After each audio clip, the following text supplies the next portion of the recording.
All right, I think not yet. Oh yeah, we are live. This is Armin Navabi from Atheist Republic, and we are with Aymann! What's up? Hey man, Aymann. So thank you so much for joining me and to have this discussion. A lot of people tell me that you can't find Muslims to have discussions like this with you, and I'm saying like, no, that's not true. There's many Muslims that are willing to have these kind of discussions with us atheists and ex-Muslims. And so I really appreciate you proving people wrong, that you're not like little snowflakes that can't be approached, or else you're going to break if we talk about these kind of things. But can you tell us? Yeah, go ahead. Thank you, I guess.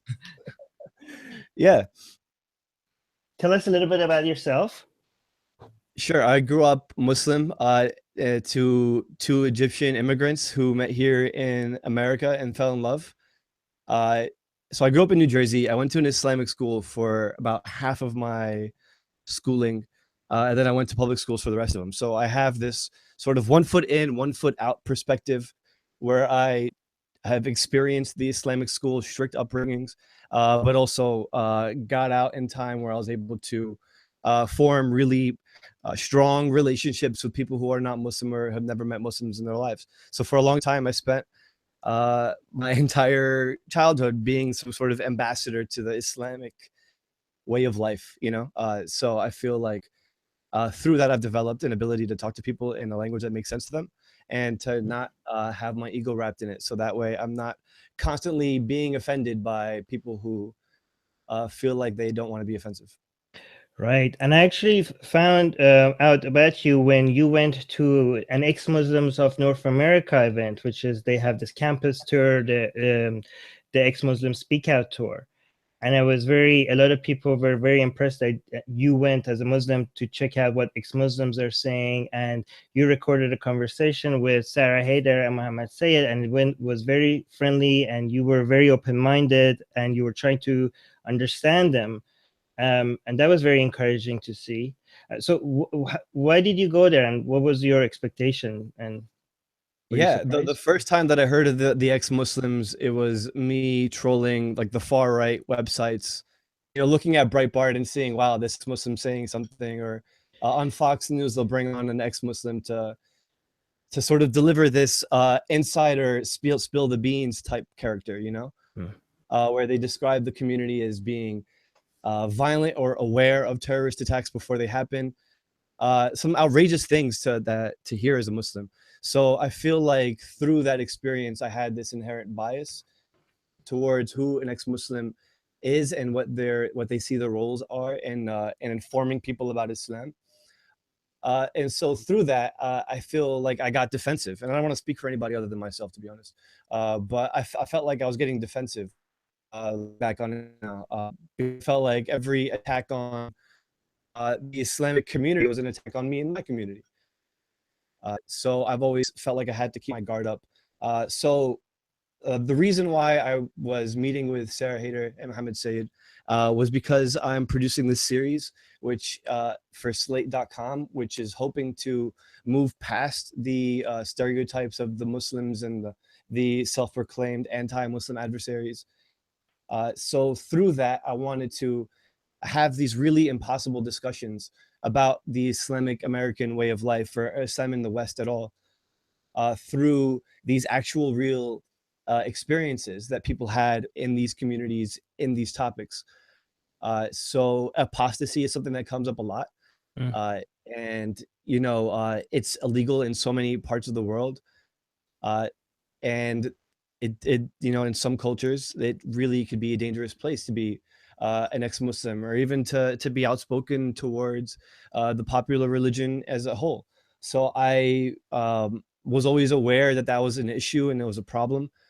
And through my entire life growing up, I've just known people who became less enchanted with Islam and decided to take a different path, that are still really like good friends. So my experience was always being friendly and talking with them, and people who aren't even necessarily religious at all, but wouldn't call themselves ex-Muslims. So through that, I felt like that was an important topic to tackle, and tells the story of a lot of Muslims living in the West. Right. So you that's the understanding that you have of ex-Muslims, and because you know ex-Muslims and because you reach out to ex-Muslims, you have a more nuanced understanding of them. Is it's not like they all hate, every ex-Muslim hates Muslims and stuff, right? Because most ex-Muslims, their families are still Muslim. How could they hate Muslims, if their brother, sister, children, parents are still Muslims, and they grew up in Islamic communities, right? Yeah, and also the way that people consume media now, where everything is reduced to a quick one-line soundbite, where they'll take the most incendiary thing that someone has said and present that. And if that's the only thing that you're exposed to, when it comes to either Muslims or ex-Muslims, that's going to develop an inherent bias in anyone, I think. So I think it's really important to get in the same room and talk about the same things using the same language. Right. Here's the thing, though. You approach ex-Muslims, but one thing us ex-Muslims or anybody else that wants to criticize Islam, I think, has to do, which I have been trying to do, but some people have been telling me that I'm failing, is to reach out to Muslims as well and ask them what's the best way for us to attack Islam without Muslims personally feel like they're attacked. And I use that the word attack on purpose because I don't want to. I want to use the same vocabulary that I use. I could have just said criticize Islam, right? But I don't want us to hold back on the problems that I have with Islam. But I want to be able to communicate with Muslims in a way to tell them how can I do this? How can I go out full against Islam without holding back any punches, but at the same time, with making you feel like I am insulting you or I'm personally attacking you? Like, go on. I think core to that problem is just language, and how we use language and how when we express something using certain language, it's not always going to reach the receiver with the same message that you were trying to deliver. And I think that that's something that we should all be more conscious of, not just ex-Muslims, but everybody, also Muslims, So I think if at the beginning of every time you want to reach out to a Muslim and attack Islam, like you're describing it, I think you shouldn't use the words attack Islam, because when you say it, you're explaining to me what you mean by it. But really, what you're describing isn't an attack. You don't want to attack Muslims. You want to criticize the ideas that are in Islam or in certain communities within the Muslim communities. So I think by having an agreed upon language beforehand and using certain language so that we know that what we're saying is what's being understood and what's being heard, I think that's step one in trying to get people on the same page as you. Because one of the analogies that I always give people whenever they ask me, how do I talk about Islam in a way that won't upset Muslims, is take female genital mutilation, for example. A lot of times people will say, I don't like Sharia because female genital mutilation. But there's some Muslims who will feel sensitive to the word Sharia and feel like that's something that they understand to be not such a bad thing or not have anything to do with female genital mutilation at all whatsoever. So to them, they want you to say, no, don't criticize Sharia. And then that turns into the whole, well, you're telling me what I can criticize and what I don't criticize. But really, if we just said, hey, female genital mutilation needs to end, like that doesn't exist in this century, at all. It's barbaric and has ruined the lives of many women, so I think if that's something that we can talk about as a Muslim and an ex-Muslim, or people who have nothing to do with Islam or Christianity or atheists or anything, that's, we're agreeing upon the language and we're using that. But if I were to say, I want to be able to attack white people, or I want to be able to attack Judaism, I can understand if a white person or a Jewish person would feel, wait, why do you want to attack me? But those are two different things. Okay, here's the reason why I don't want to change the language when I'm talking about Islam, but I would want to change anybody that when they're talking about Muslims, because I want to emphasize on the difference between Islam and Muslims, right? Because what if my problem with Islam is not parts of Islam, but in all of Islam? Do you know what I mean? But I think that there's no reason for anybody to hate anybody else because you think they have the wrong opinion.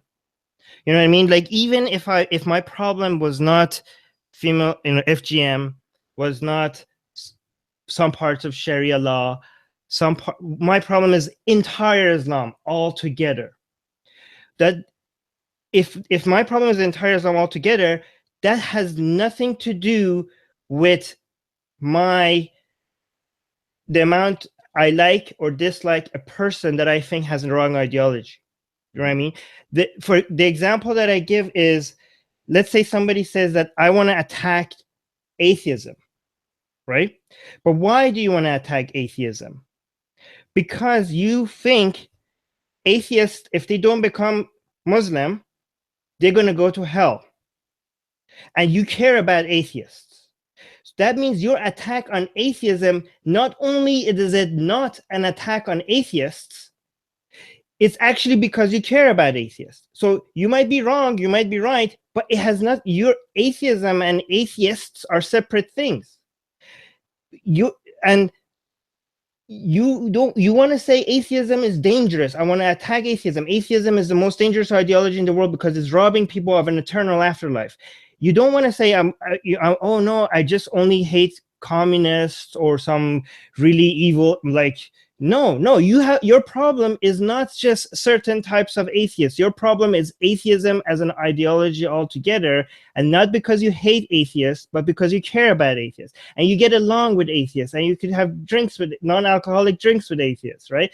And you could do all that, but that doesn't mean, this is the only topic that people keep, if somebody, like, if you go to university, one professor, economic professor, thinks capitalism is the worst thing that has happened in history. Another person thinks socialism is the worst thing that has happened. These two professors, even though they completely disagree with each other, they never think that the other one of them is attacking the other one personally. They just disagree on what, on the street, in the real world is different, but at least when it comes to intellectually people disagreeing with each other, they never see this as a personal attack, right? The reason why I don't want to adjust the language when it comes to Islam itself is because I'm talking about Islam. I'm not talking about Muslims. And I want Muslims and other people to understand the difference. And also the examples that you give were different. Two examples. You're going to say, I don't talk about all white people or Judaism, but those two things, one of them was people, the other one was an ideology, right? So of course, I'm not going to say anything against all white people because I'm talking about people, right? You can never tell people, you can never say being white is something wrong, right? That's a horrible thing to say. But Judaism itself, I can say Judaism is horrible. I've read the Old Testament and it's absolute bullshit, I think, in my opinion, right?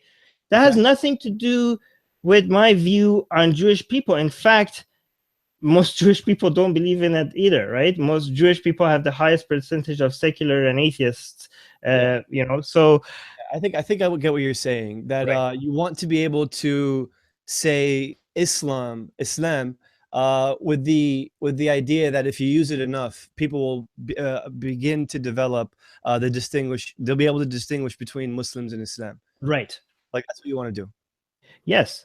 Right. Okay. Yeah. So I think that's built on the idealistic idea that everyone at this level is ready to accept that there is a distinction between Islam and Muslims. And I think that that's, I wish we lived in that kind of world where that was the initial understanding of that phrase.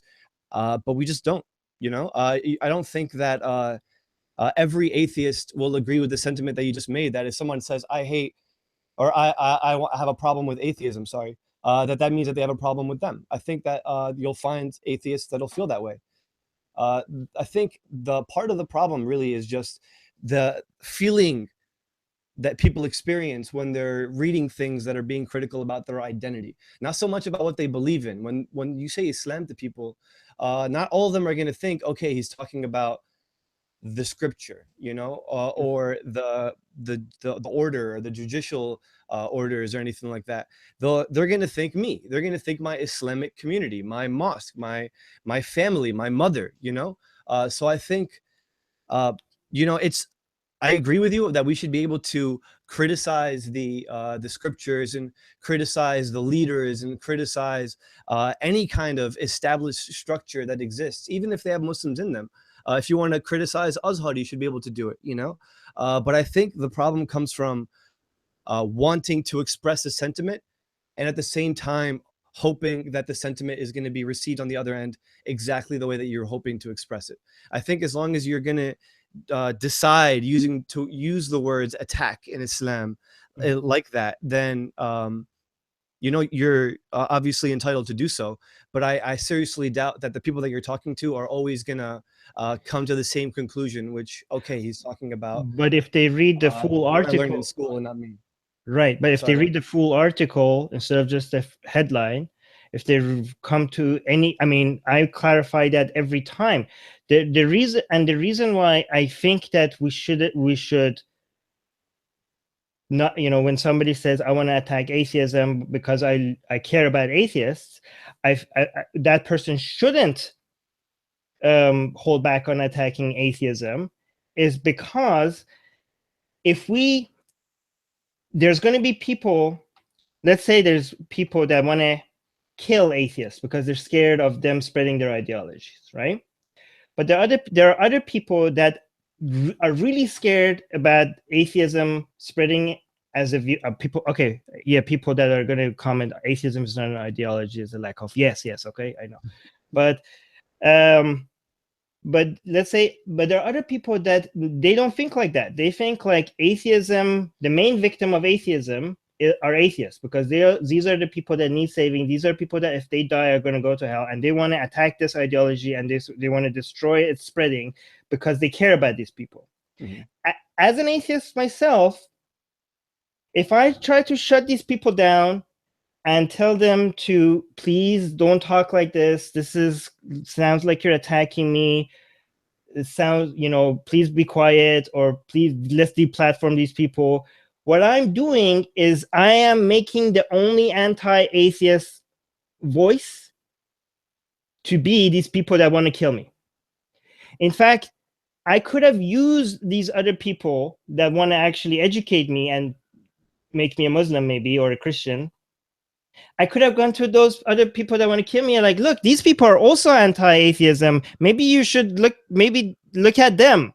Maybe try their approach, because they're not trying to kill me. They're trying to talk to me to convert me to Islam, right? Like, look, they're saying the same thing. They're saying atheism is dangerous, like you are saying, but they want to attack atheism by talking to me. So instead of trying to make them quiet and make them adjust tone, I would actually highlight them as a way to attack atheism. Do you know what I mean? Mm-hmm. You know, this whole rise of Trump and rise of alt-right and everything, all this is that happening, was predicted because people were shutting down these conversations. A lot of people predicted that this is going to happen. People said that if you shut down these conversations, the only anti-Islam platform is going to go to people that are racist and are bigots. And people didn't listen, and it happened. And that's why I think, like, not only we shouldn't it's in the best interest of Muslims not only to make these voices tone adjust, once they recognize who is actually a bigot and who hates them as a person, but who is attacking Islam as an idea, not as the people that hold, because there's nothing, being wrong is not a crime. Let's say I'm wrong. Mm-hmm. Or let's say you're wrong, or let's say the Christians are wrong. So fucking what, right? They're just wrong. I'm pretty sure I'm wrong about many things that I don't know, right? You're wrong about many things that you don't know you're wrong about, right? So if I say atheism is bullshit and nobody should believe in Islam, so if I say Islam is bullshit and nobody should believe in it, that doesn't mean that if somebody believes in it, that we should hate them. They're just wrong. Or I'm wrong. I don't know who's wrong, but somebody's wrong, right? Yeah, I think that language for like is fine, you know. What I was talking about specifically was using the phrase something like I hate Islam or I hate Muslims. I think just being specific is gonna help, you know. Especially like being more specific never hurts. Right. That's the first thing. But also, I'm just trying to understand where the stance comes from, because I feel like I've my entire life I felt like I've never been anywhere where criticism of Islam was silenced or suddenly wasn't okay. On TV, I felt growing up like every second was a criticism of Islam. You know, the very fact that uh, the way that the culture, like you know, Iron Man 3 starts with the event before Iron Man starts getting shot at by missiles by people going like, oh, no, no, no. You know, I don't think that you know, because Care or somebody will tweet or say something like, hey, that shouldn't happen or that's messed up, that that's somehow silencing them or making America into this nobody criticize Islam You're zone. right. You're right. I But think it's what has happened is that people that care about their careers, people that have other jobs, people that have a civil, you know, problem, you know, with Islam, but you know, but are not anti-Muslim, right? Yeah, you're talking about political correctness. Right. You know, yeah, but those people have been silenced because they will maybe lose their job, right? Or, you know, something like that, or they not get promoted or not get invited to events anymore, right? The people that have remained loud are the people that have made a career of being anti-Muslim themselves. You know what I mean? Mhm. And those other people that are not anti-Muslim, they decided to be quiet because the consequences to them here, career-wise or other reasons or friend-wise, these are the things that they care about, that they don't want to lose. The people that have remained on, have kept their platform, are the people that have made their platform and their friends based on their anti-Muslim bigotry. You know what I mean? Yeah, the voice hasn't gone away. The voice is louder than ever, but it's louder than ever to the wrong people. Yeah, I agree. Right? I'm just saying that it helps if Muslims, right? Like a lot, I'm not saying it's rare actually. I know this is actually something that I know a lot of Muslims recognize. It's just they are also scared to say this publicly because they're afraid of other Muslims that don't recognize this. That I think they see. that's starting to happen less and less. So I'm really optimistic about the younger Muslims and the next generation of Muslims. You saw it in America. You know, you go back one generation. We're not going that far, and women didn't have the respect or the uh, you know that they have today. You know, so I think conservatism is in Islam, in Christianity, in Judaism, as a whole, is starting to lose its power in the West. And I think that there's this really strong and vibrant new generation of people who are agnostic and atheist, and people who feel like they can relate to a religion culturally, but not uh, you know, religiously, like you do, like we've had in very strict religious communities. And I think that this is something that's going to change faster and faster, especially with the access that people have to so many different ideas on the internet. We are the most enlightened generation, I think, at such a young age, and people are being more outspoken. Younger people have better access to technology and getting their voices heard. I think if we wait one more generation, this idea of Islamic fundamentalism in the West is going to be laughable, you know? So I think the more we focus on the younger generations and the people who are actually speaking out against these horrible things that are happening around the world, then I think we're going to create a really strong, united community of people who are religious and non-religious. If in tackling these real, can I curse? Like Yeah, of course, please. fucked up issues, man. I'm talking about the ones in America where kids are feeling like they can't tell their parents that they're gay, you know, and that's in Muslim communities and Christian communities and every community.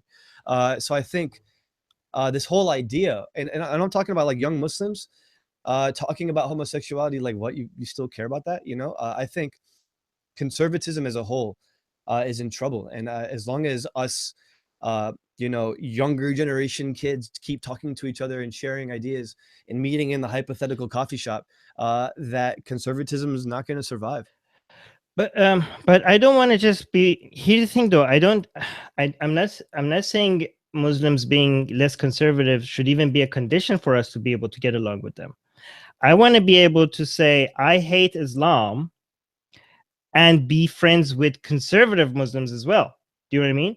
I want even the conservative Muslim to be able to say, well, I hate atheism.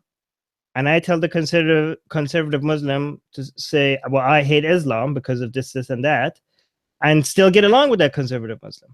You know what I mean? This is what I'm saying. A complete separation between how you judge ideas and how you judge people. I'm not even making the Muslim being liberal a condition for me to get along with them. Yeah, I mean, I think what you're saying sounds great, but I just think it's very idealistic. Again, I think but the thing is that I don't think that they're able to overcome all of this conditioning that they've had their entire lives, into feeling like their religion is their identity, and an attack on their religion is an attack on their identity. They're not going to unlearn that. Actually, so I think I think they do, though, because I mean you get it, right? Yeah. And you had to like educate me first. But every single time I gave this example to somebody that, look, you could hate atheism without hating atheists themselves. I'm not saying that that's not possible with Islam. I think after you explain that you're not talking about individuals and Muslims, that you're really just talking about these specific ideas that you don't like within Islam, that's fine. But I think that's a language thing. Like, I didn't understand that until you explained it to me. So right. I think going back, like, I think the more specific we get with our grievances, the more common ground we're going to find. I don't think being vague is ever really a good idea. Yeah, but yeah, of course. Yeah, you have to explain yourself well. I agree with that. But given that I still have not had an experience when I have explained this to a Muslim and they did not get it, I still have not had that experience yet. I think it's easier than people make it seem like it, right?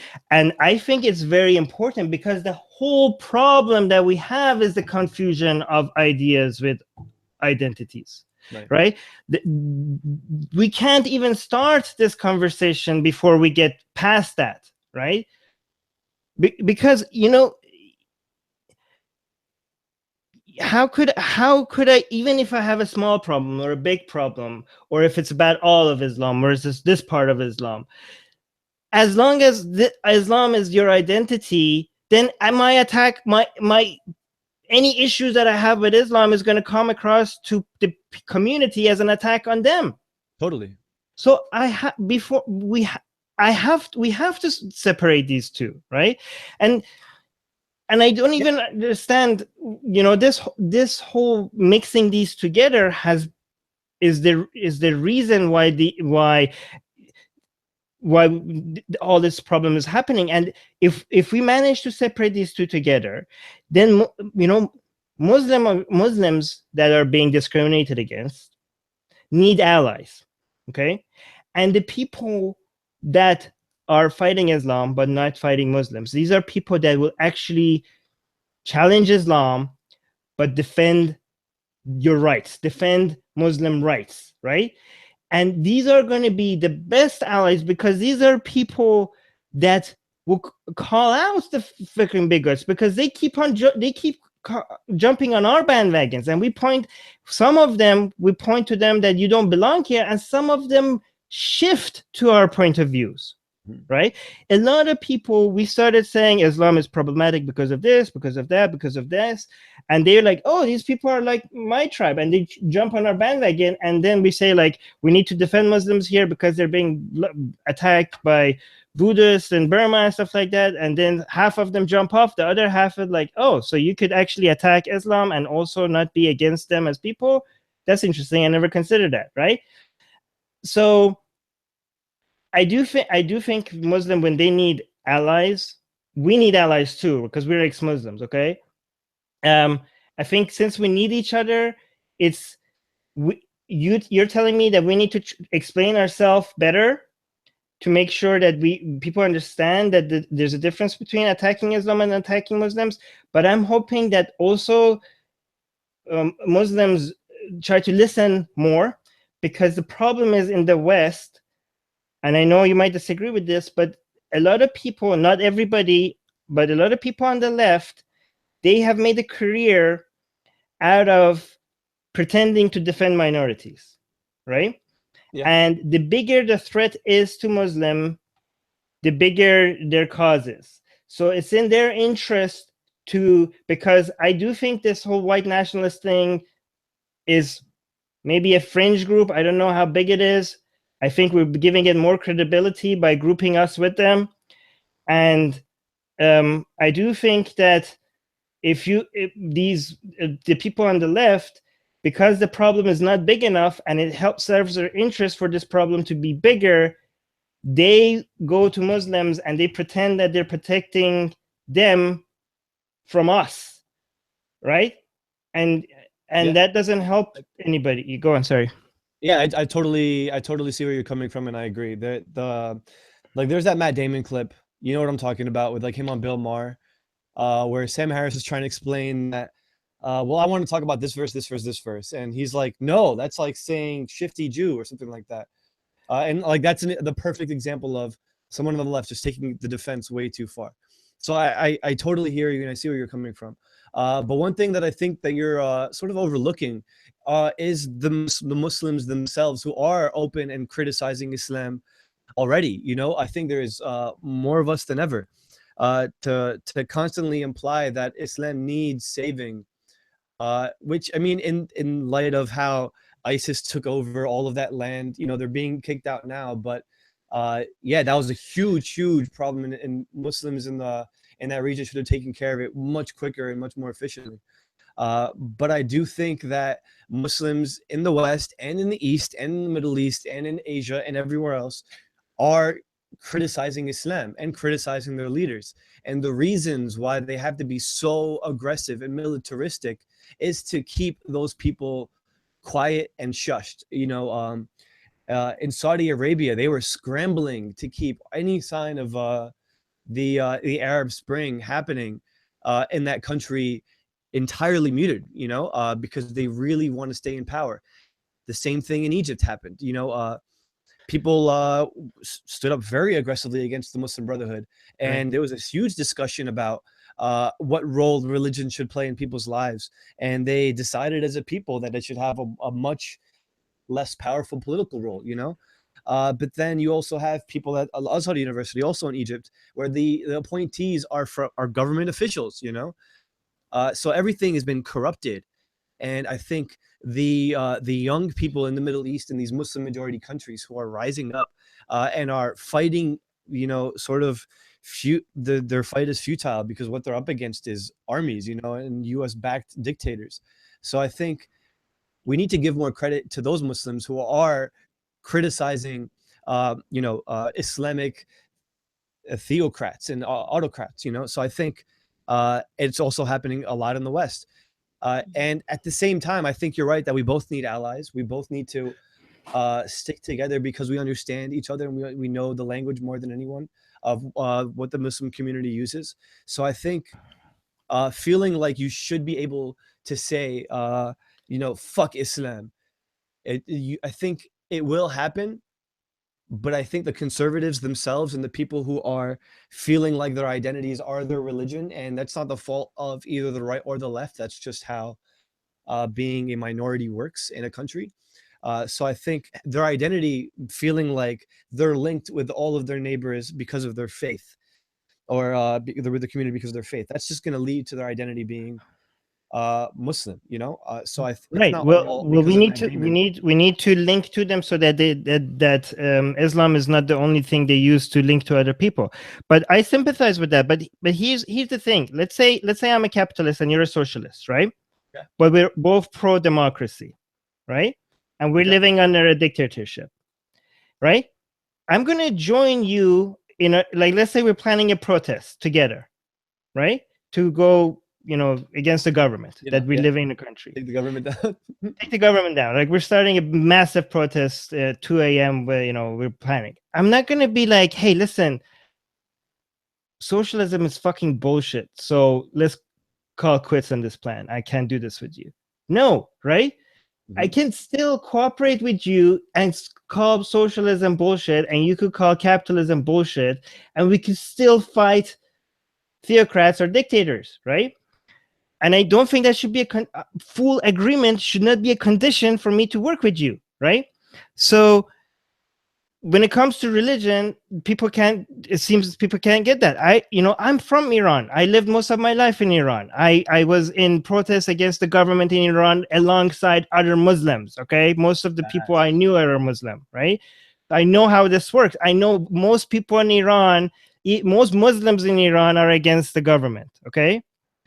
Most Muslims in Iran want more freedom, right? Not just most people, most Muslims. Okay. So most Muslims in Iran don't want an Islamic theocracy. Okay. Right. So, but I could recognize that. I could work with them. I could cooperate with them and still say fuck Islam. I should be able to, and they shouldn't kick me out of their group because I said fuck Islam, because we have a common goal, right? We have a common goal. We should be able to work with each other. They should say fuck atheism, and I should be able to say fuck Islam, and we should still be able to work with each other. Yeah, I think that still relies on the impossible idea that people will, by themselves, on their own, without this conversation happening, tell themselves, this isn't an attack on me. This is an attack on so-and-so verse or this problem within the religion. I think, you need to use a language that will be mutually understood. And I think that's just language 101. Like I think eventually, once you establish these relationships and once we're all on the same page and we're all trying to protect democracy or protect any movement that we want to protect together, I think that can happen only if we're using language that's mutually understood. But the thing is that they're not listening to us. Like, let's say, for example, the title of the video is fuck Islam. Okay. And they come listen to it and they think like I'm gonna be like, fuck Muslims, kick them out of our country, they're all barbarians, they all want to kill us, right? Right. There's a lot of that. Right. But they come watch this video and they get something different. This has happened a lot. Like we had like a event with ex-Muslims of North America. The event was called Fighting Allah, right? And I think some Muslims were there to come and criticize us, but then slowly they stopped leaving because they started noticing that we're not the biggest that they were looking for, right? But yeah, misunderstanding, it sounds like. Yeah, but the good thing is that they showed up because of the title. You know what I mean? So if the video title, if it wasn't fuck Islam, the Muslim wouldn't show up, and they came there and they started listening, and they're like, okay, I never noticed that there are people that hate Islam but not Muslims, right? So why say fuck Islam, and why not do something where they feel invited instead of feeling attacked? They don't. They never show up. I'm telling you, like but once they show up, then they notice that we're not against Muslims. We never say fuck Muslims. Yeah, but what if you had an ally within the community that was like, hey guys, this Aymann guy, he's pretty chill. He's not here to say fuck Islam. Well, I am there to say fuck Islam because I don't think there's any problem with saying fuck Islam. No, I mean, like he's not here to say fuck you. Is what I'm saying. Right. But I'm telling you that people will get curious when you attack their ideas so unapologetically, and it's good because they come and see what the fuck you have to say. And then they notice that you actually don't hate them individually. And more Muslims, for example, I know you probably are going to disagree with this. I have an article called Islam versus Nazism, right? And I say why Islam is worse than Nazism, right? And God. Yeah, but my argument is if you read the article, you'll see that I'm saying that the reason why I'm against Islam is because the victims of Islam, which are mostly Muslims. And here's an example I'm going to give you to why that if you flip this around, it makes sense to me. Because if Islam is true, then atheism versus Nazism. Atheism will be way more dangerous than Nazism. right? Because let's say I have my child, right? And two scenarios. I'm a Muslim father. My daughter goes out, and these Nazi skinheads come and beat her up, and they rape her, and I'm crying, and I go to the hospital, and she has bruises all over her body, and it's fucking horrible, right? Second scenario, this atheist dude comes and to my daughter or to my son, and he's very nice to her or to him, and they become friends. This second scenario should be more worrying to me. Why? Because the first scenario, my daughter suffered for a temporary amount of time, right? She's going to heal. She's going to be okay. Even if she died, she suffered for a temporary, and then she's going to go to heaven. This fucking second scenario, as a Muslim parent, I would be way more worried because they are risking my daughter or my son going to tortured for eternity. Okay. Do you think all Muslim parents think that way? No, but I'm saying, as if I was a Muslim parent and if that was my ideology, I would. I think that's a justified point of view, right? Yeah. If somebody believed that not being a Muslim will get you eternal torture, then I understand why they are more worried about atheism than skinheads running around or Nazism or anything like that, right? I will get that. I will get that perspective, right? So when I tell people, let's say I'm fucking wrong. Let's say like everything that I think about this world is wrong. There's God, there's an afterlife, Islam is true, right? What I try to tell people in that article, for example, is that if you look at it from my perspective, at least you try to see where I'm coming from. Even if you look at the victim, like people tell me, like, Armin, how could you say that? Look at what happened. You say that right after Charlottesville, right after somebody died by the hands of Nazis in Charlottesville. I tell them, you motherfuckers never speak about anything that is happening in Yemen. How many people are talking about what's happening in Yemen right now? This is a Shia versus Sunni proxy war. How many people are dying every fucking day over there? And nobody's talking about it, right? This is how many people in Saudi Arabia and in Iran, in Syria, how many gay people, how many people for adultery, how many people are in love that can't be with each other, how many people feel disgusted of who they are because they're gay. Add all this up. How many Nazi governments do we have today? Zero. How many Islamic theocracies do we have today? Definitely more than zero, right? And then people say, like, oh, you look at Islam, you're looking at these countries, you're looking at these theocracies. But I tell you, Islam, I would have a problem with it if not a single person was practicing it, because I see it as untrue. It's a claim, right? Let's say every single Muslim in the world was peaceful. There was no jihadist, no terrorist attack. Even at that point, if I open the Quran and I read it, I would be like, this is bullshit, because it's making a whole bunch of claims with no evidence. Maybe I wouldn't say it's as bad as Nazism anymore because it has zero victims but I will still call it bullshit because it has zero evidence for any of its claims, right? Even without the harm that it's causing today. But I might be completely wrong. I might be completely mistaken, but the intentions matter. I mean, a lot of people in the West, they're only talking about Islam when there's a terrorist attack on Western countries, and they're completely silent when Muslims are dying. Most terrorist attacks in Islam, the victims are Muslims. They don't give a shit when Muslims are killing Muslims. Even Muslims don't care when Muslims are killing Muslims. Look at how much people are talking about Syria and Iraq. Because you know why they're talking about it? Because Western media is talking about it.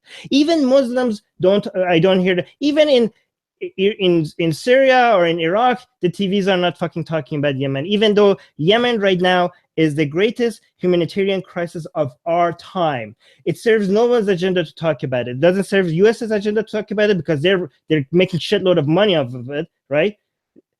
They're selling weapons to Saudi Arabia. It doesn't serve the agenda of Muslims because it's Muslim on Muslim. If it was Buddhist on Muslims, then they would definitely be talking about it, right?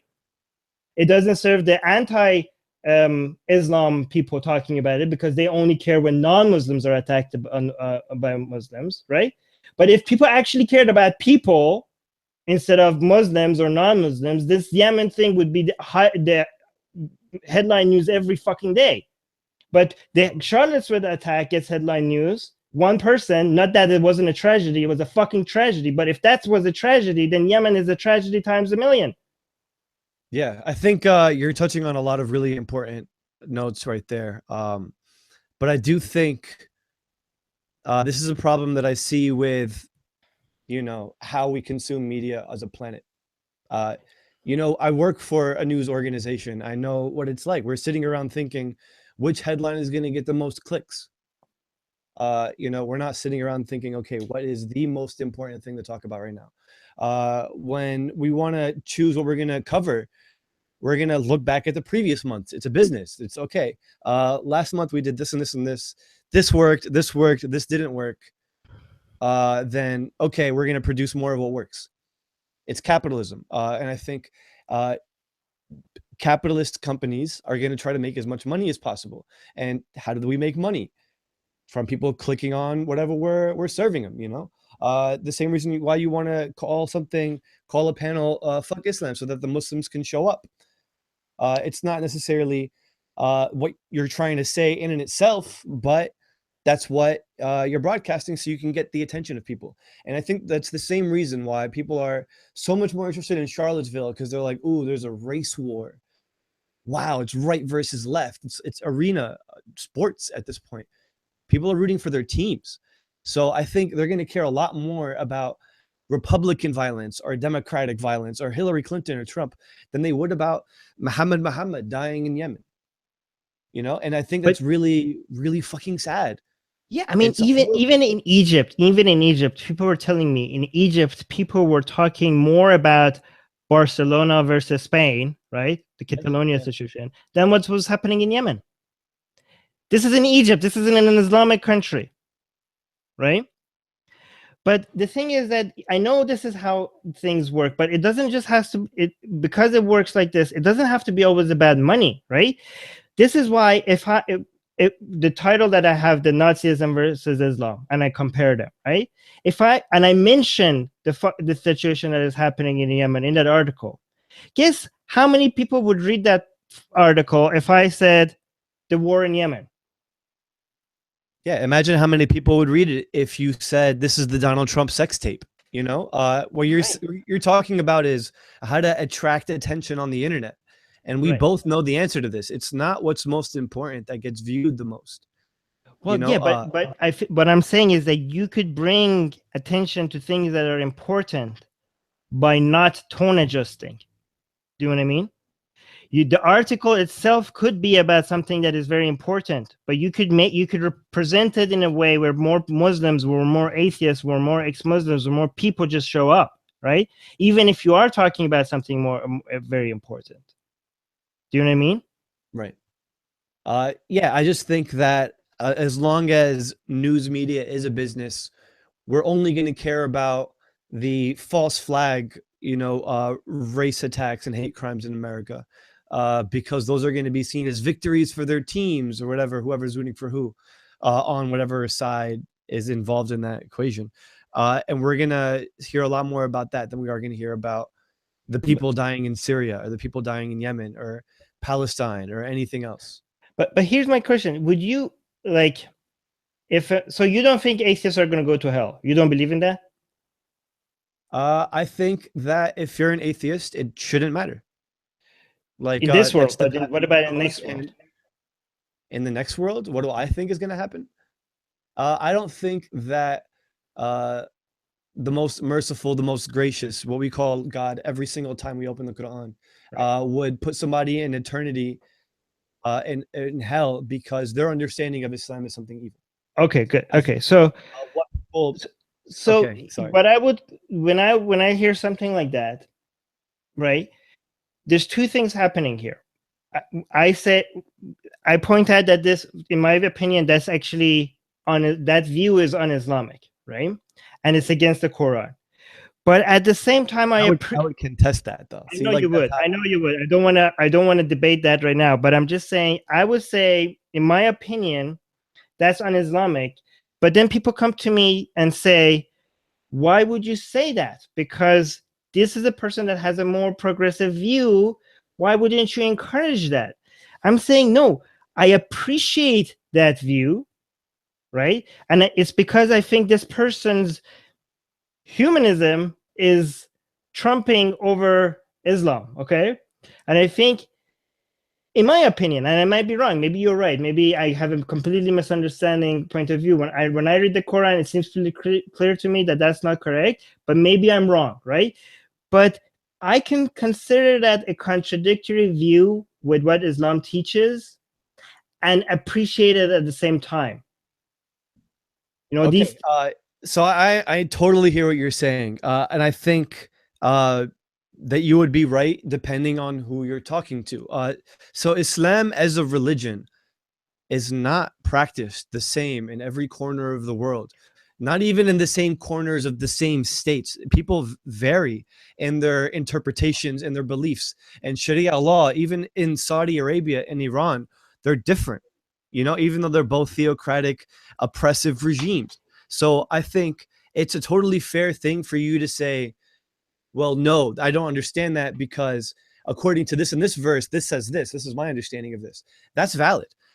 But to declare that it's un-Islamic or that there is no debate to be had, or to declare that this goes against the true and only interpretation, I think that is what some people would perceive to be helping the other side. Okay, let's talk about that. That's very interesting. Of that version.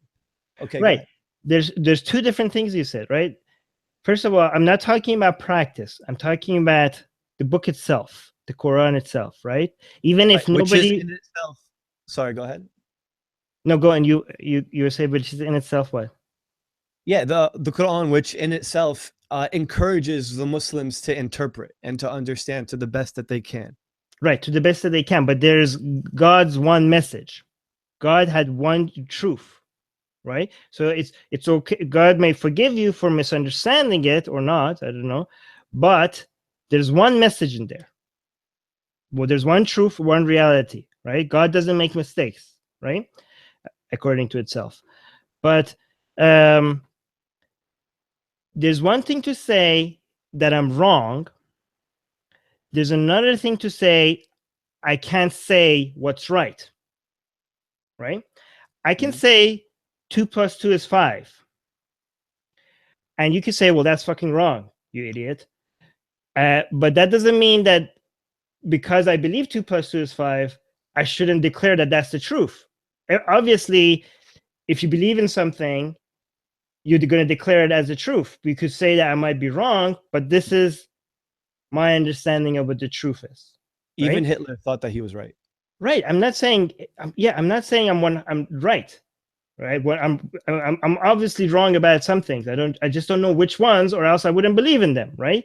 Right. But based on that, when I read the Quran, it seems to me pretty obvious that the Kafirun are going to have a very bad time after they die. Right. It seems pretty obvious. And I'm going to declare that this is the only message that this book can say, that is saying, right? It's one thing. So there's two responses to that. Other people, like, if somebody says to me, well, you could be wrong, I accept that. Yes, I could be wrong.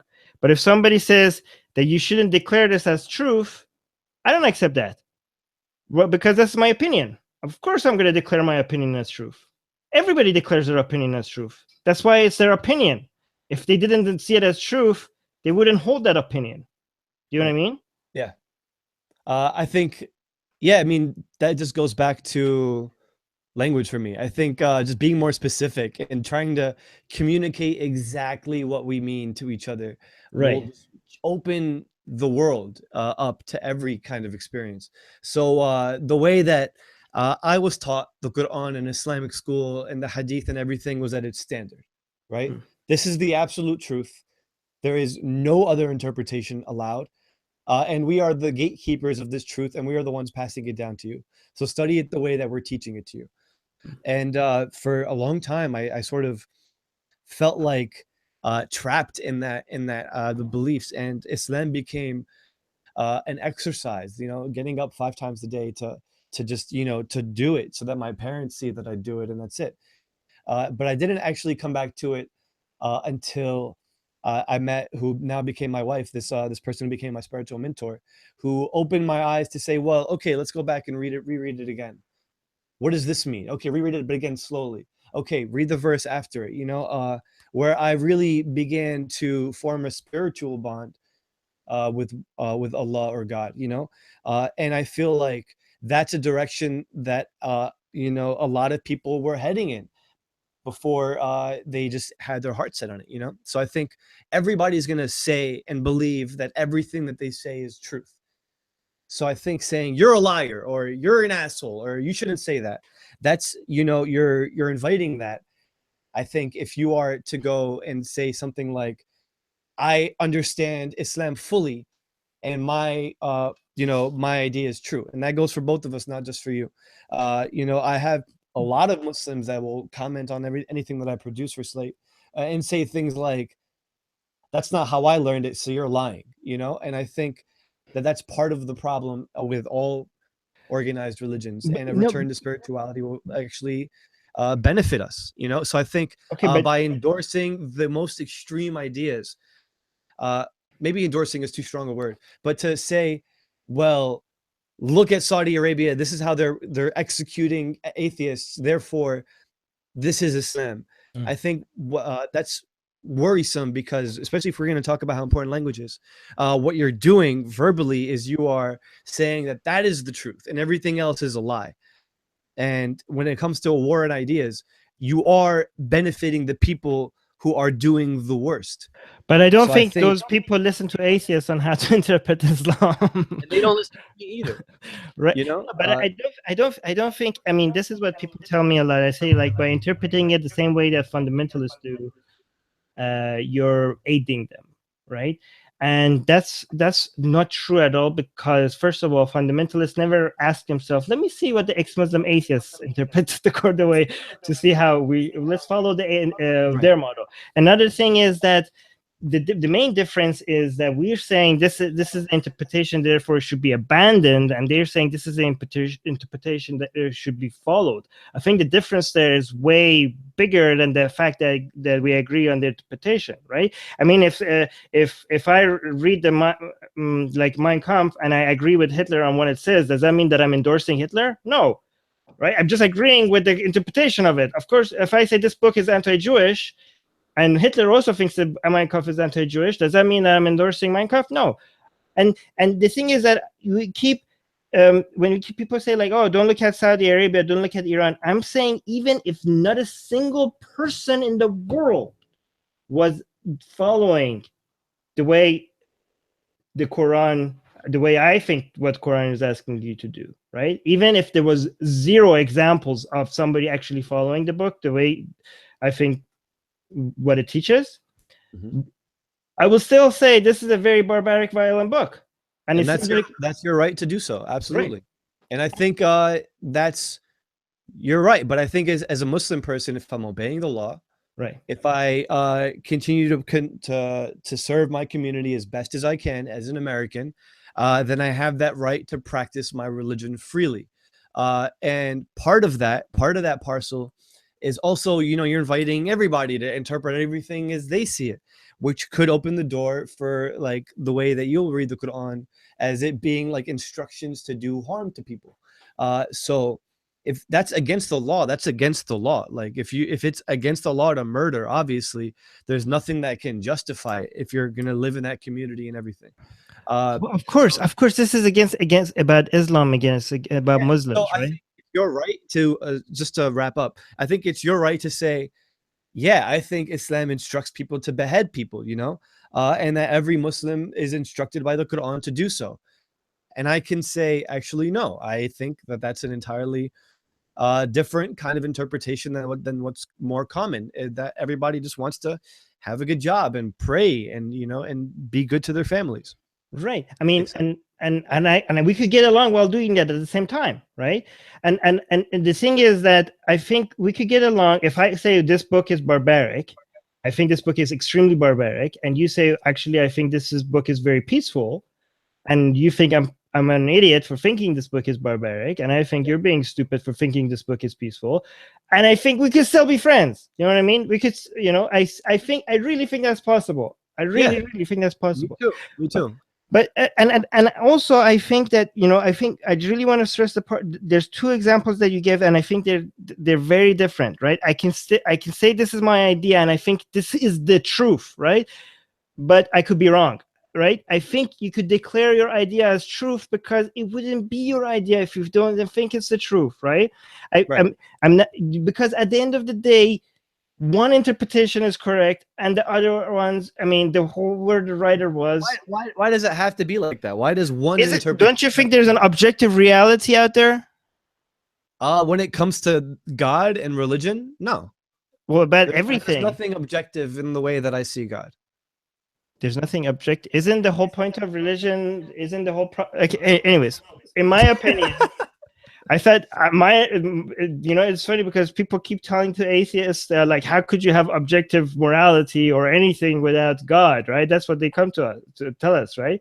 And if so, anyways, but in my opinion, right, one of us is right, one of us is wrong, or both of us is wrong, right? It can't be two truth out there, right?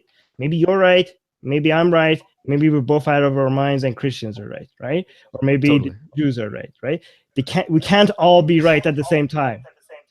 Contradictory views cannot be right at the same time, right? Anyways, I'm hearing echo now. But I'm saying that doesn't matter. I could tell people that everybody is wrong and I'm right, right? But probably, obviously, I shouldn't be certain about my views. I should say probably I'm right. You could be like, everybody else is wrong, and my interpretation is correct, probably. And you just having a little bit of doubt there and saying probably, and, you know, leaving room for being wrong doesn't mean that you can't declare your ideas as truth. Because if you didn't think your ideas are truth, you would stop believing in them. That's how belief works. You believe in things that you think are true. So I don't understand when people come to me and say, like, why are you saying your idea is the truth? It's like, because it's my idea. It wouldn't be my idea if I didn't think this is true. Like, that's how it works. But, you know, having doubt, that doesn't mean that you're just going to stop declaring something as true. Do you understand the difference? Yeah, I know. I hear you. Yeah. And I think, I mean, part of the biggest problem of why all religions have all led to wars is people wanting to impose their construct of reality onto everybody. And I don't think that's ever the case. I don't think any two people have the same reality. And part of why I think the Quran is so magical and amazing is because of the million ways that you can read it, and because the million ways that you can understand it. You know, there's a hadith that's one of my favorite ones, came from Aisha radiallahu anha, that beware of the person who says that he has the ultimate truth. And that's a hypocritical thing to say, because only God knows the ultimate truth. So I think that to me rings true in the way that you're saying that it rings true, where everybody's reality is going to be for them and it's theirs alone. But, you know, I actually see the vagueness of it actually as part of the danger of it, right? Like, not just with the Quran, but also the Bible, right? Is because it has these fluffy, sweet little things in it, and the Christianity and the Quran, and people, that would be the PR front when you're a minority, right? It could be used as a PR front, not like Muslims, whoever the ruler is. To distract or to conceal other things. Right. No, but I'm just saying it's a weapon that could be used for anything. It could be used for charity and doing good things, but once you gain control and you have a whole bunch of people, it could be used for elections. And once you get more control, you could point to it and interpret it in a way that you could start killing people. Because, I mean, this is why when you know that Declaration of Human Rights is very specific. Every single word is defined. There's not very much ambiguity in it. And if there is ambiguity in it, they come and fix it.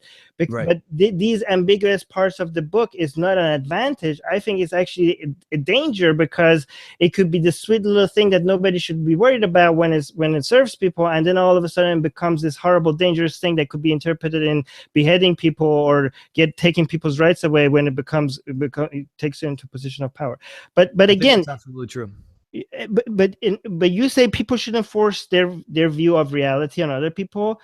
I agree with that 100%, but I think people should be able to invite each other to their understanding of their views, right? So a lot of people say, like, I'm okay with Muslims as long as they don't try to preach to me, right? Or I'm okay with Christians as long as they come and try to preach Christianity to me.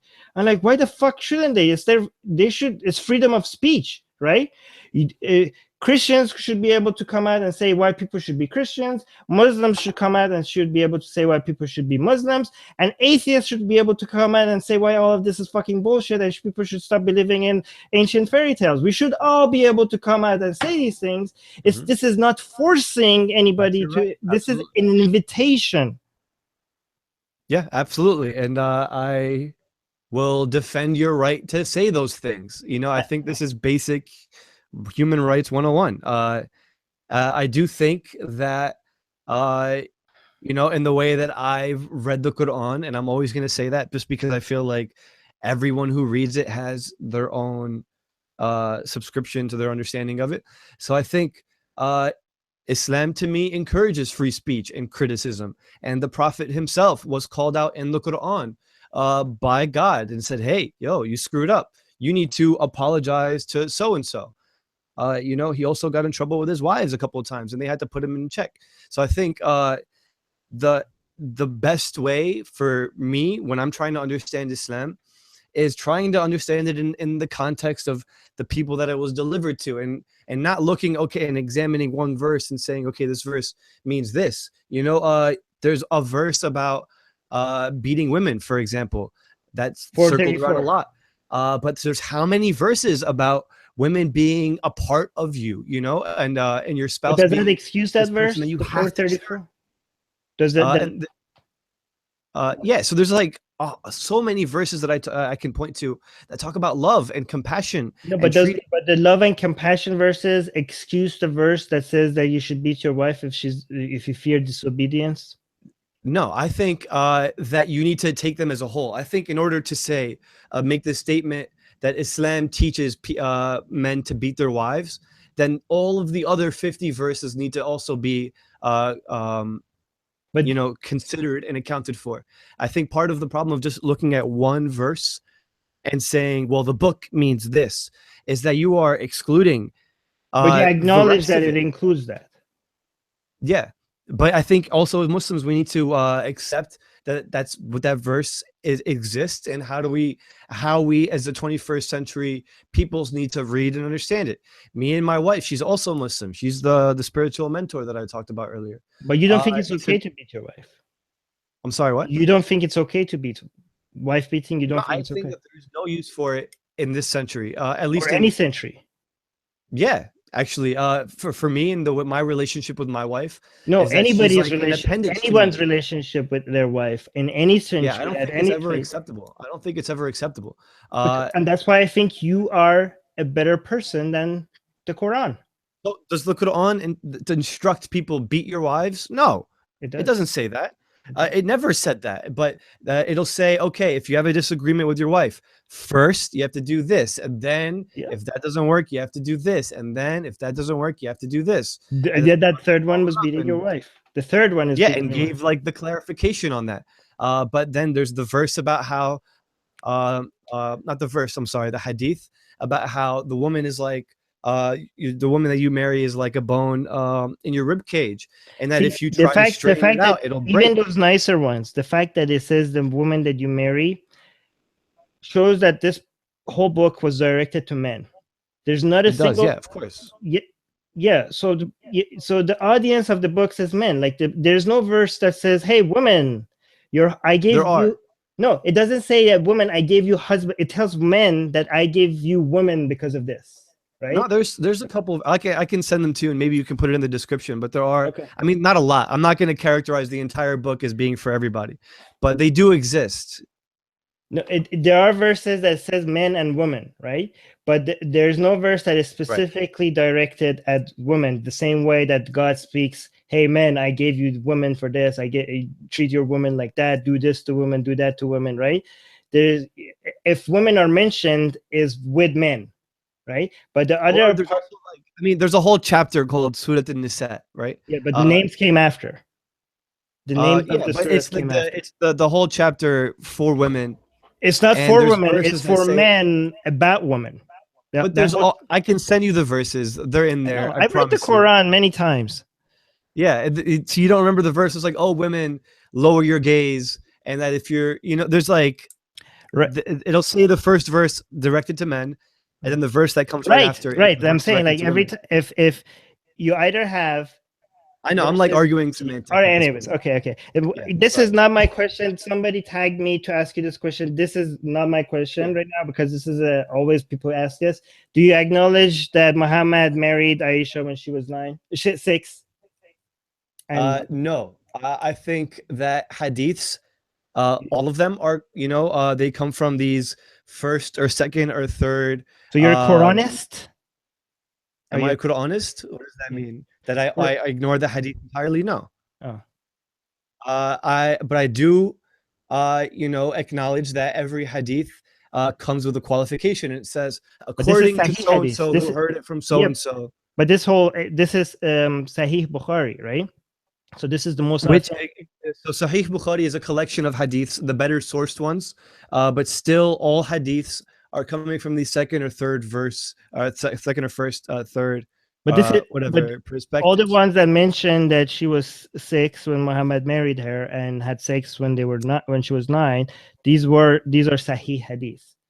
There's also within the Islamic community, a debate about how old she was.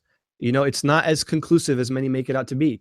And I think that, we don't know much for a fact about his life from the 7th century, and I think that as a Muslim person, I am supposed to be looking at the Quran as fard, like that's the word of God. Right. Like that is the ultimate instruction and best advice for me. And it should be applicable to me the same way as applicable See, this to is everybody. But the this is the reason. hadiths themselves are not that, they're meant to supplement. So I don't think that honestly that's even instruction to marry, Right, but or an endorsement of I don't want pedophilia to in the get into 21st that debate. century. I just want to say this for me, from my perspective. I said this is the reason why people shouldn't see hating Islam as saying hating Muslims, right? Because to me, most Muslims are good people, and for me, these are excuses. These are excuses to not follow the parts of Islam that are disgusting and abhorrent, right? And the reason why these are excuses exist because most people, including most Muslims, don't want to do these things. Most Muslim men don't want to beat their wife. Most Muslim men don't want to marry a 6-year-old girl. Most Muslim men don't want to behead somebody that has left Islam. Maybe even if they say it in a poll, if you actually even the ones that say it in a poll that yes, ex-Muslims should die, I bet you 90% of them, if you put an ex-Muslim in front of them and put a knife in their hand, they're gonna shake and they're gonna like faint from the first sight of blood that they see. Right, right. I really think people in general are good, right? And the difference between my view and your view is not the judgment on people. The difference is that you think they are being true to their interpretation of Islam, and Islam could be seen in many different ways. I see it as good people finding excuses to not follow a very barbaric ideology, right? Good people, right? What's the difference? Well, the difference is the reality. The difference is the truth, because I care about the truth, right?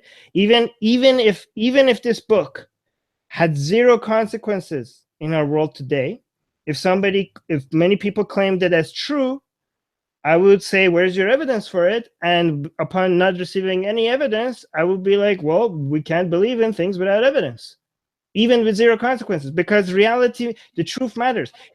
If I know we can never be sure if we have the truth or not, but there are ways to check if we're getting closer to it or if we're getting far away from it.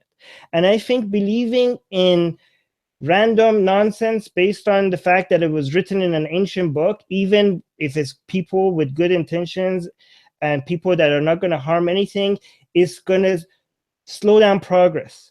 Because the more your belief system is based on reality rather than fiction, the better decisions we can make to progress, the more effective decisions that we are able to make as human beings together, that is going to produce positive results. If we understand how the world works, what is false, what is not false, this is, even this is why it's not just Islam.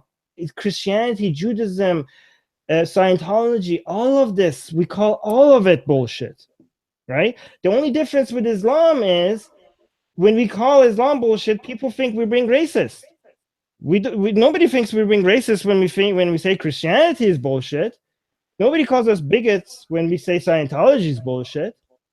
Judaism also has a problem because for some fucking reason, the word Jew is both a fucking race and a religion. So now that's caused a whole confusion. So when we say Judaism is bullshit, people think we're being racist. We're like this.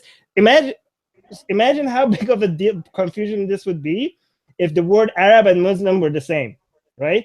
People are already calling us racist, even though these two are completely separate things. Only 20% of Muslims are Arab, right? And people still call us racist when we criticize Islam. So imagine the confusion if these two words were the same thing. So that's why we have this problem with Judaism, because the word Jew is the name of both a religion and an ethnicity. So we try to focus on the Old Testament so that people, if we say the Old Testament is bullshit, so people don't call us anti-Semites. But I don't know. It's hard. It's hard, man. Right. So if you were to just go and be like, fuck Jews, like, I think people are correct to call you out and say, hey, yes, of course, you shouldn't say that. Yeah, but what if I say fuck Judaism? That's the difference. Also, like, I think the difference between criticizing Islam and criticizing Christianity in a country like America is the same with like, can you be racist to white people the same way you could be racist to black people? I think inherent to any minority is this feeling of alienation and being otherized. How many mosques need to be protested in America before people say, hey, why don't you guys feel American? Before they stop asking that question. But we are the people that will say fuck Islam and also stand with Muslims when they want to build the mosque. Do you know what I mean? Yeah, I mean, there's no absolutes. But what I'm saying is, the people who feel like they need to defend Islam, if I can try to empathize with them, is maybe what I think that they're doing is they don't understand how to talk about it the same way that I might, or the same way that you might, because you experienced it. So to them, they're having a harder time, not because they're stupid or because they're liberal or whatever, but just because they're just less exposed to the vocabulary, so instead of wanting to defend the people that they see as being oppressed, and yes, in a lot of ways, Muslims in America are oppressed. They are. Yeah, nobody is denying that. I'm not denying that. Standing up against oppression, right? Which is an honorable and noble thing. But I think you're right that a lot of times it can disrupt a good conversation because it's taken too far. Yes, that exists, but I think it's not deserving of a blanket condemnation of liberal defense of Islamophobic statements or attacks. They do exist. That should be relabeled to Muslim bigotry. Islamophobic makes no sense because Islam is an idea. Can I suggest more Muslims? More Muslims that you don't understand. What? And I also think using the word phobia is kind of dumb too. Yeah, I agree with you on that. If I think the better word to use, which is a real thing, is anti-Muslim bigotry. Because I think the whole Islamophobia, Islam Islam is an idea. You can't be bigoted against an idea, and I You think see? it's Yeah, now we're going back to the language thing. yeah. This is But great. the thing is, yeah, no, I don't want to go back to that. But I'm just saying it's more than just people. I understand people. You're saying we should understand people because they're trying to fight against oppression and bigotry, and I'm saying this hurts their cause. Totally. When it gets taken too far, it'll hurt the cause for sure. Even from the beginning, if people stop criticizing Islam because they're afraid, because they don't want to be bigots, they're making room for bigots, because then nobody is speaking against Islam other than the bigots. I hear That's what what you're I'm. saying. Yeah. Yeah, I totally understand what you're saying. I think that you're right, that if we stop educated dialogue, we're only going to leave room for the extreme voices, Right. for sure.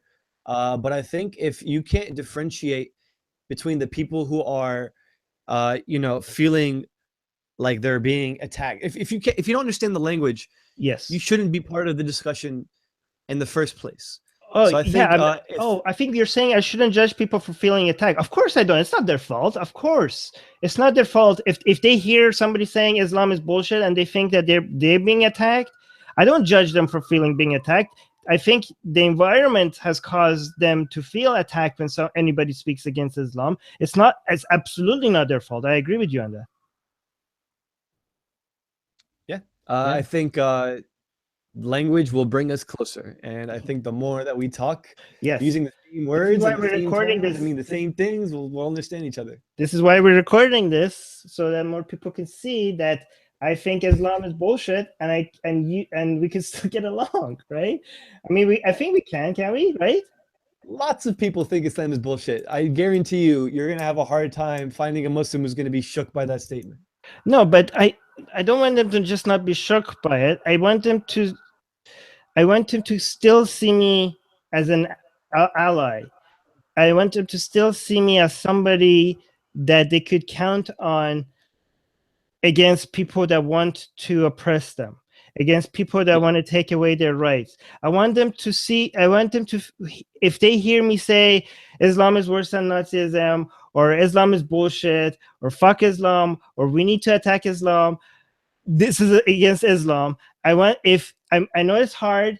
I know it's we have a long way to go from there, Yeah. but I want them to know I will still see them as an ally. If they attack atheism because they care about me, I will still see them as an ally. And I hope we could go to a point where we could attack each other's ideas without holding back and still be friends. Because in the end, we're both standing up for human rights. Yes, we are. And that's what matters the most. Right. Exactly. People have some other questions, which is people are very curious about your progressive views in Islam. Should I ask them? Yeah. Yeah. Any Sorry, question I know. I don't have any more questions, but I told people that I'm going to ask their questions, so I'm going to do that. But sorry, you've been very generous with your time. So tell me if it's getting too late. I'll just ask these questions, and then after that we're done. All right. Sure. So about the. Yeah, so somebody's asking about the wife beating verse.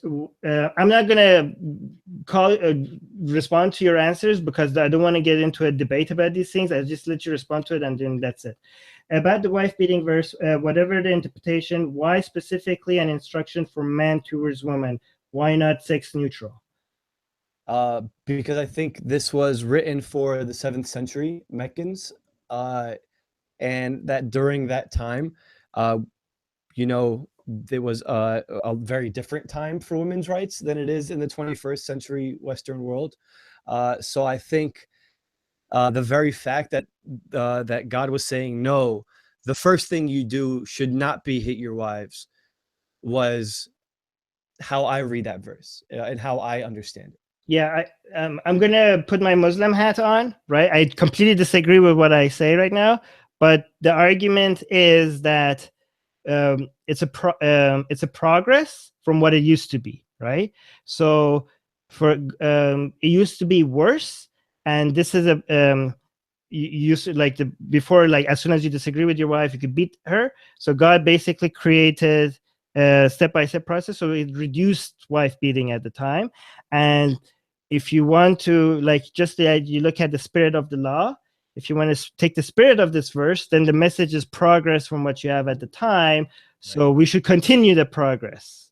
Right. And if somebody were to just get into a disagreement with their wife and slap her over the head, that's clearly against that verse, and that's not what that verse is saying. Right. By the way, I completely disagree with what I just said. I'm just putting my Muslim hat on. All right. Fair. I've been doing this for a long time. I know all the Islam. I sometimes debate with Muslims, and I think like I could do a better job defending Islam than most of them. Fair enough. You asked me what I believed, and I no, that was good. That was good. I'm not saying I know. I think, you know, one thing what I want to do one time, because I think the best way to show that you understand somebody is to steelman them, right? Which is the opposite of straw man, right? And I think one thing I want to do with a Muslim one day is them acting as an atheist, putting their atheist hat on, and I put my Muslim hat on, and we debate with each other. And they shouldn't like pretend atheists, like put the weakest arguments, right? They should show that they understand the atheist position by actually putting the best position, see how good they do as an atheist, and I could show how good I could do as a Muslim, to really show that you're actually listening to other side by how good you could do as a Muslim or an atheist. Sounds fun. Yeah. Last question, guys. I'm gonna just ask last question only. This is thank you for all your questions. Thank you for being patient. Do you acknowledge in Quran? I'll do my best to answer. All right. Yes. And just because, and again, a lot of Muslims feel pressured not being able to answer something because they're feeling they're representing their religion. I know people should understand, just because one Muslim didn't have the answer, that doesn't mean that this is Islam, right? You know, everybody could just do their best with their arguments. We are not a monolith. Exactly. Yeah. Do you acknowledge in Quran 1 to 5, Surah 66 verses 1 to 5, that Allah tells the Prophet to enjoy sex with slaves?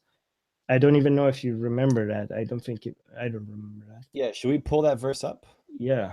I'm not a hafiz. I just want to make sure. What did you say? 66 1 to, wow, that's actually the first thing that shows up when you type 66. Apparently it says something people search a lot. 66 1 to 5. O Prophet, why do you prohibit yourself from what Allah has made lawful for you, seeking the approval for your wives? Oh, I know. Some people reinterpret this as honey instead of slaves. And Allah is forgiving and merciful. Allah has already ordained you Muslims the dissolution of your oath, and Allah is your protector, and He is knowing, and He is the knowing and the wise. And remember when the Prophet confided to one of his wives a statement, and when he informed another of it, and Allah showed it to him, he made known part of it and ignored the part. And when he informed her about it, I know the story behind this. I know what happened. This was when Aisha, I think, caught Muhammad sneaking out of was this the context when he was sneaking out of the house and he got caught? I think, you know, I think the defense for this, if I'm correct, because a lot of the tafsir around this verse is about Muhammad being able to have sex with his sex slaves, and I think Aisha was being jealous, right? And this verse came down and told Aisha to be quiet. Muhammad can do whatever the fuck he wants with his sex slaves. But I think the more modern, progressive interpretation of this is that Aisha didn't like the smell of honey on Muhammad's breath, so she was like, that's disgusting to me, and Muhammad wanting to stop eating honey, and this verse came down that like honey is halal, so eat as much as honey as you fucking like. So that's the more progressive interpretation, right? Right. Either way, in this verse, I see no instruction to take sex slaves. Yeah, I don't know. I think the Quran itself is vague in a lot of parts, where it says, why would you make something that has been forbidden for you, not forbidden for you, illegal? You know, you should make it legal for yourself. That, to me, the philosophy stands. If something isn't bad for you, then sure, you know. But I see that if that's the context, then sure, that might be applicable to that context, but also that's not instruction for all Muslims to use this verse in that context either. Yeah, I there's think another verse for that though. When you don't have sex with women that are married unless you capture them in war. That's a verse for sex slave. That one is a little bit more clear on sex slave, I think. yeah, but also there's no Islamic empire that exists today uh, that is acting in the same capacity that the Islamic empire was during the times of the Prophet. Uh, you know, so all of the war verses to me, and like here's the proper way to engage in war if you're part of the Muslim army, if you are engaging on the conquest of jihad in that context. All of that to me feels like it's not applicable because one, I'm not a soldier, I'm not in the army, and there is no Islamic caliphate that exists for me to defend or to. Yeah, but that's scary, isn't it? Because if all of a sudden you feel like you are starting a caliphate, then all of a sudden everything becomes applicable, right? Well, it also depends if this caliphate is legitimate or not, or has the support. But who are you to tell them they're not legitimate? That's true. That's true. Everybody has the right to deny anybody else's. So my solution is just like, why don't we just forget this book, right, and just sit around and figure out what works best for humanity, and just like this is a book. It's been 1400 years. And that's your right. Yeah, that's your right. right. And I also have the right to feel like, for me, there's so much in this book that isn't about war, that isn't about the sex slaves or anything. Right. That's beneficial and has helped me a lot in in finding my spirituality. Well, I mean, I still own 3 copies of the Quran, right?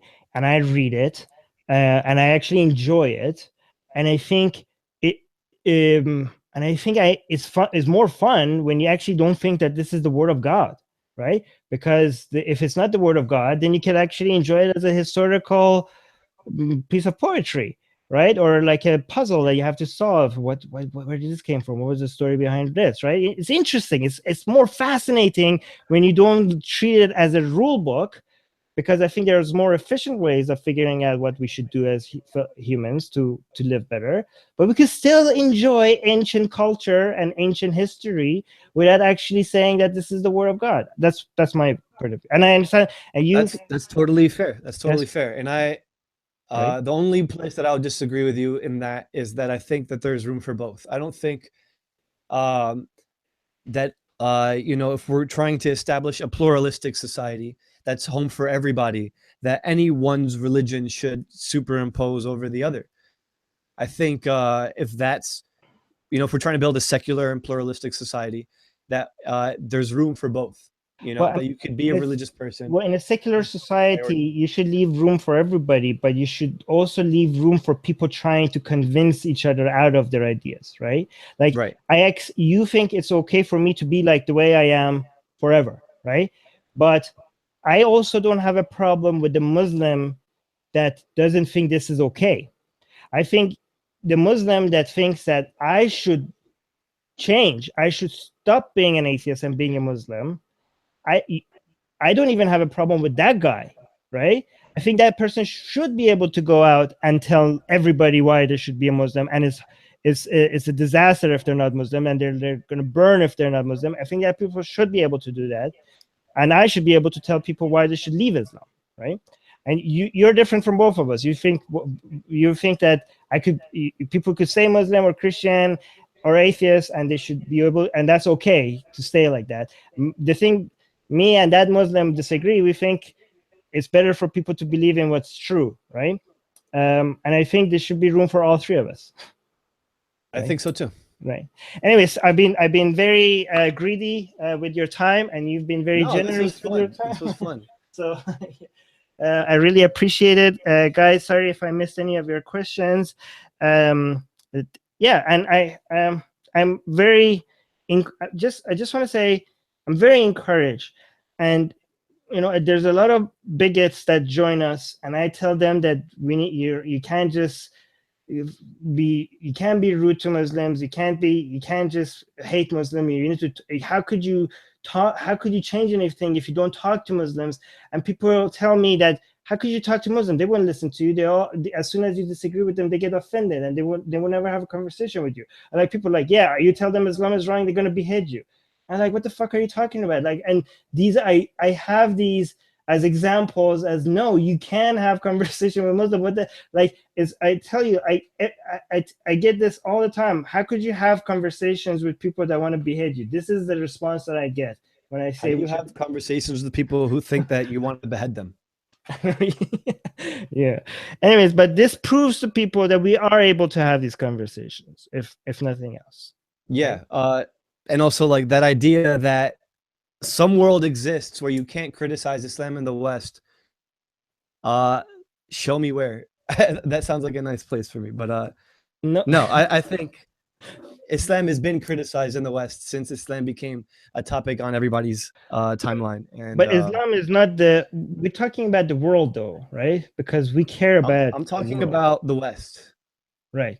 But when I'm trying to solve problems, I'm not just focusing on the West, right? Because people say you should focus on Canada and United States. This is, Muslims are, being discriminated in the West. We're like, yeah, but I'm talking about I'm talking about the world. I'm talking about the situation of, not just non-Muslims in Muslim countries. I'm talking about Sunnis in Shia countries. I'm talking about Shias in Sunni countries. I'm talking you're talking about dismantling the power regimes and the incredibly horrific human rights violations committed by these autocratic governments. Right. I mean, our voice doesn't have recognized borders anymore. Like, we live in a social media age, right? I don't have to speak as if my audience is only listening to us in the United States and Canada, right? I'm pretty sure. I mean, I know most. Atheist Republic. Do you know which country? What's the number one fan base of Atheist Republic? Which country? Which country? Pakistan. I believe that. Yeah. Anyways, okay. I love this, man. I honestly, if I could go for another 2 hours, but I know I'm not. Yeah, I'm a late bloomer. It's midnight over here, and I feel like I'm ready to go out. Yeah, sounds good. All right. I'm gonna stop the broadcast. I'll just stay for 1 second after. Yeah, and if anybody has any more questions or comments or concerns, please just find me on Twitter. I think there'll be a link probably, right? Right. Thank you. I told you at the beginning, I might forget to ask you this. Where can people find you? Sorry. Yeah. I'm all for dialogue. There's no way you can offend me. The only way I'll ever block you is if you spam me or try to dox me. So yeah, I love questions. I love just discussing things. So you can find me on Twitter at Aymann.com, spelled out DOTCOM. And also, I have this Slate series where I'm trying to openly have these really difficult conversations about how the Muslim American experience is so unique in America, and what are some of the stereotypes about us, and also what are some of the things that ring true, and how do you discuss them as a Muslim. So yeah, I encourage you to. So I think if you just on YouTube, if you search for Slate Aymann, you're going to be able to find it, right? Or you can click on the links that once this YouTube goes out, you're going to see links in the description. So go if you have any questions that you want to ask him directly, or if you want to check the video that he did when Aymann did when he went to talk to Sarah Haider and Muhammad Syed. That's a very encouraging video to watch, and use that video and this one as an example to anybody that tells you that you can't talk to Muslims. They're not going to have these conversations. Prove them wrong with these videos, especially the one that I went and talked to Exterminate. That was very, very encouraging to see. And I will link to the channel, to the Twitter, and I'll also link to the video, that specific video that I really enjoyed watching that he did, in the description. Thanks. All right. And happy birthday. Oh, thank you. All right.